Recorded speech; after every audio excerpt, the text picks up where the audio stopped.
All right, Michelle, a local author who gained critical acclaim for his first book, Sons of Providence, is now out with a second novel, Robert Morris, Financier of the American Revolution. And Charles Rapley joins us this morning to tell us more about both books, right? Good morning. Good morning, Patrick. So you're originally from Braintree, right? Cambridge. Cambridge, Massachusetts. Yes. Now you're out on the West Coast living there, but all of your work seems to be focused still on the East Coast. Well, I find myself writing about the American Revolution. The first story from the Revolution was Sons of Providence, about the Brown brothers of Providence, Rhode Island.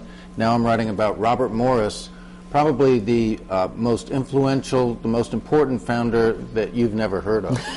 Okay, so you're here this morning to tell us about this guy that we've never heard of. So who is he? Well, he was the central figure in the faction that wrote the Constitution. He was the peer and colleague of George Washington and Ben Franklin. But most of all, he's the guy who established the United States as a citadel, a bastion of free enterprise.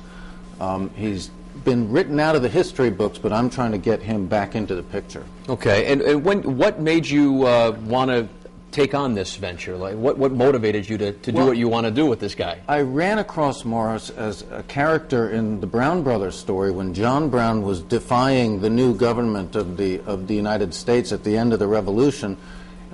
He was a tax rebel against the British, and then Morris comes and says, you have to start paying taxes to the new central government. John Brown defied him. He stopped that project in its path, and it was 6 years later that Morris came back with his colleagues in the nationalist faction and wrote the Constitution, empowering a central government with powers and authority to tax.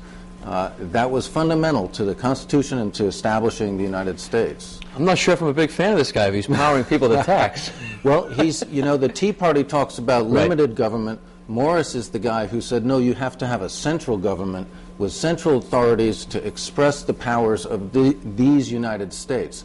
Not separate individual states, but one country. All right. Now, you have a couple of appearances, right? You want to tell us about that so people can meet you and pick up your book? Well, I'm going to be at the Providence Mall, the Borders in Providence Mall. Providence Place Mall, yeah. Providence Place Mall, Saturday at 2 o'clock. Okay. And then out at Baker Books in Dartmouth, Massachusetts on Sunday afternoon. Okay, so there they are, the two books. Thanks so much for coming in this morning. Hey, thanks very much. Good to learn more about the stuff that happened a long time before we arrived, and you're digging up all this stuff to find out how it all happened. All right, more on these books Charles has written or where his appearances are if you head to our website, foxprovidence.com.